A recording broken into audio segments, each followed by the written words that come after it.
Juan 17:1-5. Nang masabi na ni Jesus ang mga bagay na ito, tumingala siya sa langit at sinabi, Ama, dumating na ang oras, luwalhatiin mo ang iyong anak upang luwalhatiin ka ng anak, yamang binigyan mo siya ng otoridad sa lahat ng laman, upang bigyan niya ng buhay na walang hanggan ang lahat ng ibinigay mo sa kanya. At ito ang buhay na walang hanggan, na ikaw ay makilala nila na iisang Diyos na tunay, at si Jesucristo na iyong sinugo. Niluwalhati kita sa lupa sa pagtatapos ko ng gawaing ibinigay mo sa akin.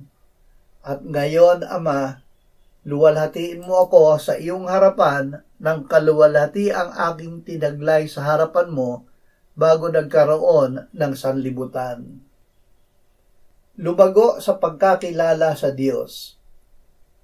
Ibinigay sa atin ng Diyos si Jesus na kanyang anak upang tayo ay bigyan ng buhay na walang hanggan.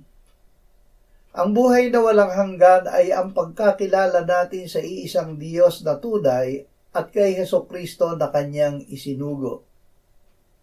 Ipinakilala ni Jesus ang Ama sa pagpapahayag niya ng kanyang pangalan at salita sa mga taong ibinigay ng Ama sa kanya. Dahil dito ay nalaman nila na ang lahat ng bagay na ibinigay sa kanya ng Ama ay mula sa Ama, kaya't nang siya ay tanggapin nila, ang tinanggap nila ay ang Ama. Ang Ama, ang pinakamakapangyarihang Diyos, ang nagbibigay sa atin ng lakas na kailangan natin. Hindi niya ito ipagkakait sa atin.